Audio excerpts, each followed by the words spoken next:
Dalam video ini, kita akan membahas beberapa pembahasan, antara lain, manajemen risiko, pengendalian internal, Dewan Komisaris, Komite Audit, audit internal, audit eksternal. Manajemen resiko. Definisi manajemen resiko menurut Herman Darmawi, manajemen resiko merupakan suatu usaha untuk mengetahui, menganalisis, serta mengendalikan resiko dalam setiap kegiatan perusahaan dengan tujuan untuk memperoleh efektivitas dan efisiensi yang lebih tinggi. Manajemen resiko membantu proses pengambilan keputusan dengan memperhatikan hal-hal di luar kontrol perusahaan yang mempengaruhi pencapaian sasaran perusahaan. Manajemen resiko diterapkan karena akan menghasilkan lebih banyak informasi mengenai resiko organisasi dan menghasilkan manajemen yang lebih baik dan pengambilan keputusan yang lebih baik. Manajemen resiko yang efektif. Manajemen resiko berdasarkan ISO 31000 tahun 2009. Pertama, manajemen resiko menciptakan dan melindungi nilai. 2. Manajemen resiko merupakan bagian integral dari seluruh organisasi proses. 3. Manajemen resiko merupakan bagian dari pengambilan keputusan. 4. Manajemen resiko secara eksplisit mengatasi ketidakpastian. 5. Pengelolaan resiko dilakukan secara sistematis, terstruktur, dan tepat waktu. 6. Manajemen resiko didasarkan pada informasi terbaik yang tersedia. 7. Manajemen resiko disesuaikan. 8. Manajemen resiko mempertimbangkan faktor manusia dan budaya akun. 9. Manajemen resiko bersifat transparan dan inklusif. 10. Manajemen resiko bersifat dinamis, iteratif, dan responsif mengubah. Dan yang terakhir, manajemen resiko memfasilitasi perbaikan berkelanjutan organisasi. Pengendalian internal. Pengendalian internal adalah suatu proses yang dilakukan oleh dewan direksi, manajemen, dan personel lain suatu entitas yang dirancang untuk memberikan keyakinan yang memadai mengenai pencapaian tujuan yang berkaitan dengan operasi, pelaporan, dan keputusan. Struktur pengendalian internal atau SPI harus didasarkan pada prinsip-prinsip berikut. Pertama, SPI harus beroperasi secara terus-menerus dan tanpa interupsi. 2. Setiap orang yang terlibat dalam proses pengendalian internal harus bertanggung jawab. 3. Pengendalian utama dalam proses bisnis harus didefinisikan dengan jelas, didokumentasikan, dan dipisahkan. Menurut Institute of Internal Auditor, tujuan dan sasaran pengendalian yaitu untuk memperoleh jaminan yang memadai dengan syarat sebagai berikut. Pertama, informasi keuangan dan operasional layak dipercaya. 2. Seluruh transaksi atau kegiatan dilaksanakan berdasarkan ketaatan terhadap kebijakan, rencana, prosedur, dan peraturan perundang-undangan yang berlaku. 3. Terselenggaranya pengamanan aset dengan baik. 4. Penggunaan sumber daya dilakukan secara ekonomis. Dan yang terakhir, kegiatan operasional telah ditangani sesuai rencana dan hasilnya telah sesuai dengan tujuan dan sasaran yang ditetapkan. Kemudian ada sistem pengendalian internal yang mencakup 5 poin, ada pengendalian lingkungan, penilaian risiko, kegiatan pengendalian, informasi dan komunikasi, serta kegiatan pemantauan. Nah, dalam pengendalian lingkungan ini, seperangkat standar, proses dan struktur yang memberikan landasan itu gunanya untuk melakukan pengendalian internal di dalam seluruh organisasi.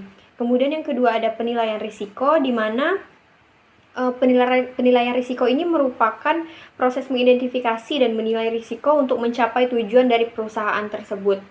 Yang ketiga ada kegiatan pengendalian.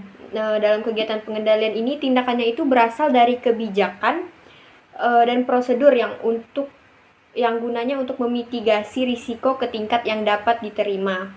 Yang keempat ada informasi dan komunikasi. Dalam informasi dan komunikasi ini perusahaan itu mengidentifikasi, memperoleh serta menyebarkan informasi yang terkait dalam bentuk dan dalam jangka waktu yang memungkinkan bagi karyawan untuk melaksanakan tanggung jawab mereka. Kemudian yang terakhir ada kegiatan pemantauan. Dalam kegiatan pemantauan ini sistem pengendalian internal itu perlu dipantau dari waktu ke waktu gunanya untuk menilai kualitas kerja sistem dari mereka. Selanjutnya akan masuk dalam Dewan Komisaris. Nah, teman-teman tahu nggak sih apa tugas dari Dewan Komisaris itu? Jadi, tugas dari Dewan Komisaris itu untuk melakukan pengawasan, gunanya itu untuk terus meninjau, memastikan perusahaan itu meninjau pengendalian internalnya. Gunanya itu ya untuk perusahaan itu dapat mencapai tujuannya secara maksimal, serta dapat memberikan nasihat kepada Dewan Direksi. Selanjutnya ada Komite Audit. Nah, Komite Audit itu di sini tugasnya itu untuk membantu Dewan Komisaris dalam melaksanakan tanggung jawabnya, pengawasan atas manajemen, risiko, pelaporan keuangan, pengendalian, serta tata kelola. Kemudian masuk dalam fungsi Komite Audit. Yang pertama itu ada meninjau informasi terkait dengan keuangan yang dipublikasikan oleh perusahaan. Nah, maksudnya di sini itu yaitu analisis keuangan. Jadi Komite Audit itu mengevaluasi bagaimana sih kinerja dari suatu perusahaan tersebut. Yang kedua ada memantau kepatuhan perusahaan terhadap undang-undang. Maksudnya di sini itu jadi dalam setiap perusahaan itu kan pasti ada peraturan dan kebijakannya, dan bagaimana karyawan itu dapat memenuhi kebijakan yang diberlakukan dalam suatu perusahaan tersebut. Kemudian yang ketiga ada mengevaluasi dan memberikan rekomendasi kepada Dewan Komisaris. Maksudnya di sini itu yaitu berarti itu melakukan penilaian terhadap kinerja, kebijakan serta keputusan yang diambil oleh Dewan Komisaris. Untuk memenuhi kemudian yang fungsinya keempat ada yaitu meninjau dana, pelaksanaan audit staf, oleh auditor dan akses internal dan memberi eksternalnya. tanggapan. Maksudnya di sini yaitu memastikan Audit bahwa internal. auditor itu telah melakukan auditnya dengan benar dan sesuai dengan standar audit internal yang berlaku. Yang kelima ada menjaga kerahasiaan dokumen, data, serta informasi tambahan. Kemudian kita masuk materi selanjutnya yaitu komposisi komite audit. Apa aja sih yang kriteria yang harus dipenuhi oleh komite audit itu? Jadi itu yang pertama itu komite audit itu harus memiliki integritas yang tinggi, keterampilan yang tinggi, pengetahuan serta dapat berkomunikasi yang baik.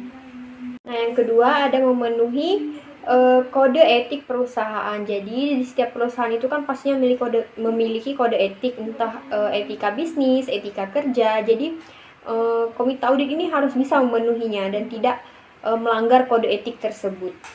Ketiga di sini ada bersedia untuk meningkatkan kompetensi dengan pendidikan dan latihan. Jadi seorang komite audit itu harus memiliki kemauan dan komitmen untuk terus belajar dan belajar sehingga kemampuannya tuh lebih kompeten dan bisa diandalkan di bidangnya.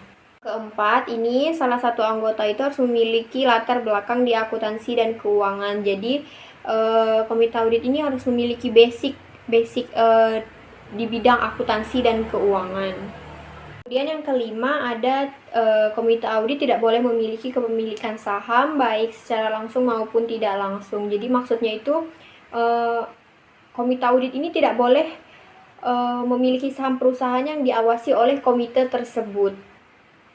Nah, yang terakhir ada bahwa komite audit itu tidak boleh mempunyai hubungan bisnisnya itu baik yang berkaitan dengan kegiatan bisnis yang lain. Komite audit harus mengadakan pertemuan setiap triwulan, artinya harus mengadakan 4 kali dalam setahun. Pertemuan rutin ini bertujuan untuk memastikan bahwa komite audit secara berkala meninjau dan mengawasi efektivitas tata kelola perusahaan, manajemen risiko, dan proses pelaporan keuangan. Dalam pertemuan rutin ini, keputusan rapat diambil berdasarkan mufakat. Akan tetapi, jika tidak tercapai, maka akan diambil berdasarkan suara terbanyak. Semua hasil rapat harus dicatat dan risalahnya harus memuat perbedaan pendapat yang muncul selama rapat itu berlangsung. Artinya, setiap anggota komite audit yang tidak setuju dengan keputusan yang diambil tetap memiliki kesempatan untuk mencatat ketidaksetujuannya itu di dalam risalah rapat tersebut. Risalah rapat adalah dokumen yang berisi catatan tertulis tentang diskusi utama, keputusan, dan tindakan yang dibahas selama rapat tersebut.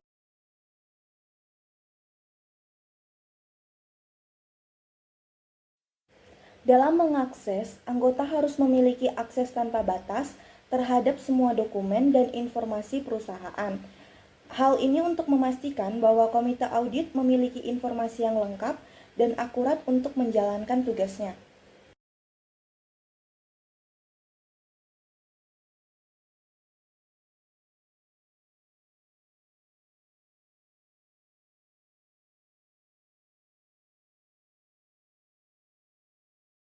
Audit internal bertanggung jawab untuk memastikan bahwa pengendalian internal memadai dan efektif, sehingga mampu untuk melindungi organisasi dari kerugian dan dapat mengevaluasi lingkungan pengendalian, menilai risiko, serta memberikan saran untuk perbaikan.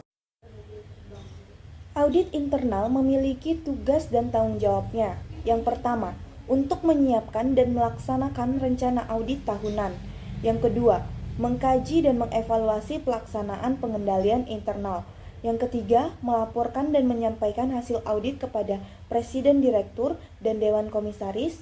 Yang keempat, bekerja sama dengan komite audit. Yang terakhir, melakukan audit dan menilai efisiensi serta efektivitasnya di bidang keuangan.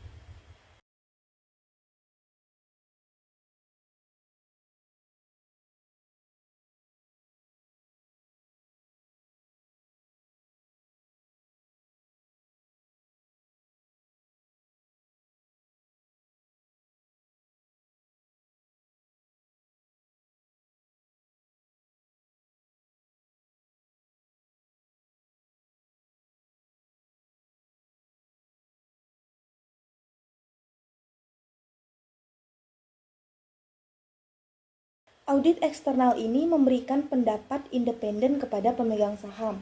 Artinya, audit eksternal ini tidak memiliki hubungan dengan perusahaan yang diaudit, sehingga mereka dapat memberikan opini yang objektif dan tidak bias.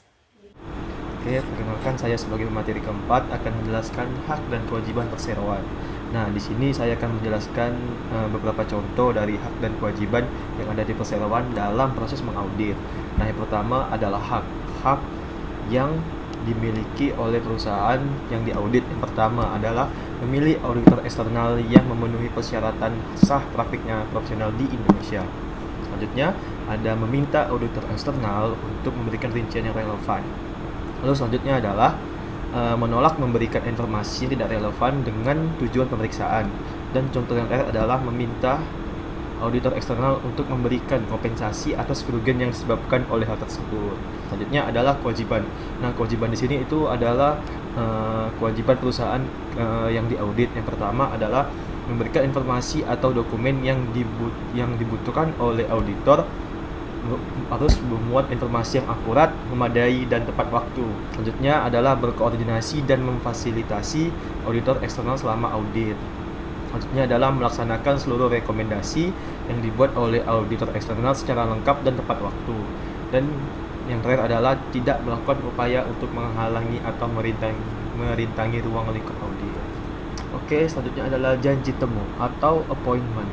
Nah, auditor eksternal perusahaan publik harus independen dan terdaftar di OJK. Audit eksternal dilakukan oleh kantor akuntan publik. Nah, sebagai auditor eksternal, Kementerian Keuangan telah mengatur beberapa persyaratan yang harus dipenuhi oleh akuntan publik agar dapat memperoleh izin, terutama persyaratan untuk memenuhi standar ketika memberikan jasa akuntan publik. Nah, yang pertama adalah standar profesional akuntan publik yang akan ditetapkan oleh Indonesia, yaitu oleh Institut Akuntan Publik Bersertifikat. Selanjutnya adalah yang kedua ada kode etik profesi angkutan publik yang ditetapkan oleh Institut Angkutan Publik Indonesia. Dan yang ketiga adalah seluruh peraturan perundang-undangan yang relevan dengan jasa angkutan publik. Nah, selanjutnya adalah remunerasi. Nah, remunerasi ini berkaitan dengan kompensasi perusahaan kepada karyawannya sebagai bentuk apresiasi kerja yang bisa berupa tunai maupun non-tunai yang sudah ditinjau oleh biaya auditor eksternal dan menyampaikan rekomendasinya kepada Dewan Komisaris. Nah, dalam memberikan remunerasi ini terdapat beberapa perhitungan biaya jasa audit yang dapat diterapkan oleh auditor dan perusahaan yang diaudit. Nah, yang pertama adalah remunerasi yang biayanya sesuai dengan jam kerja praktik auditor dan tarif per jam. Nah, selanjutnya yang kedua adalah tarif biaya yang sesuai dengan layanan yang diberikan dengan biaya yang disepakati. Selanjutnya yang ketiga adalah menurut masing-masing jasa audit dengan tarif dalam persentase nilai kontrak atau proyek. Dan yang terakhir adalah remunerasi yang diberikan berdasarkan kontrak audit multi periode dengan tarif biaya tetap untuk satu periode, untuk setiap periode. Selanjutnya adalah pelaporan atau reporting. Auditor eksternal menyajikan kesimpulan atas keandalan laporan keuangan perusahaan serta kepatuhan terhadap prosedur akuntansi dan menyampaikannya kepada direksi paling lambat 3 bulan sejak akhir tahun buku.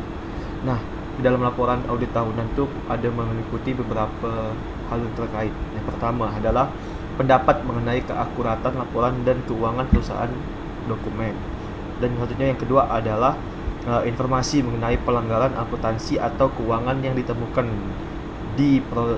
dalam prosedur pelaporan, aturan pengungkapan atau peraturan perundang-undangan terkait lainnya. Nah, selanjutnya ada kewajiban. Nah, kewajiban ini bentuk tanggung jawab atas menanggung risiko yang terkait dengan ketidakakuratan opini audit serta kegagalan dalam menerapkan standar akuntansi internasional dan kode etik akuntan profesional dengan benar. Nah, pertama ada tanggung jawab perdata. Nah, dasar dan ketentuan tanggung jawab perdata biasanya ditentukan dalam kontrak antara auditor dan perusahaan audit dan perusahaan yang diaudit. Auditor atau firma audit yang berlisensi harus menjaga kerahasiaan mengenai operasional perusahaan. Nah, tentunya adalah tanggung jawab administratif. Nah, peraturan audit dan akuntansi menyatakan bahwa auditor yang berlisensi memikul tanggung jawab administratif jika ia melakukan tindakan tertentu yang termasuk dalam sanksi administratif berdasarkan peraturan perundang-undangan yang berlaku di Indonesia mengenai akuntan publik. Ini adalah tanggung jawab pidana. Nah, auditor juga mempunyai izin dapat dituntut karena melakukan tindakan tertentu yang dianggap sebagai tindakan pidana berdasarkan peraturan perundangan yang berlaku di Indonesia. Selanjutnya adalah penerapan pada perusahaan. Nah, saya di sini akan membahas terkait contoh praktik pada perusahaan. Nah, yang pertama adalah pengendalian internal pada PT Telekomunikasi Indonesia. Nah, PT Telkom sendiri ini menerapkan sistem pengendalian internal yang komprehensif. Nah, mereka tuh mencakup berbagai elemen seperti segregasi tugas, otorisasi yang tepat, rekonsiliasi akun, dan pengawasan anggaran. Nah, Telkom juga melakukan audit internal secara berkala untuk memastikan efektivitas sistem pengendalian internalnya. Tentunya adalah penerapan manajemen risiko. Nah, manajemen risiko yang saya ambil contohnya ialah PT Telekomunikasi Seluler TBK. Nah, Telkomsel menerapkan sistem manajemen risiko yang berfokus pada pengelolaan risiko operasional. Nah, contohnya ini mengidentifikasi risiko operasional seperti risiko gangguan jaringan, risiko penipuan, dan risiko pelanggaran data. Telkomsel menerapkan strategi seperti business continuity planning, disaster recovery planning, dan fraud prevention untuk mengelola risiko ini. Sekian dari saya. Sekian dari kelompok kami maksudnya.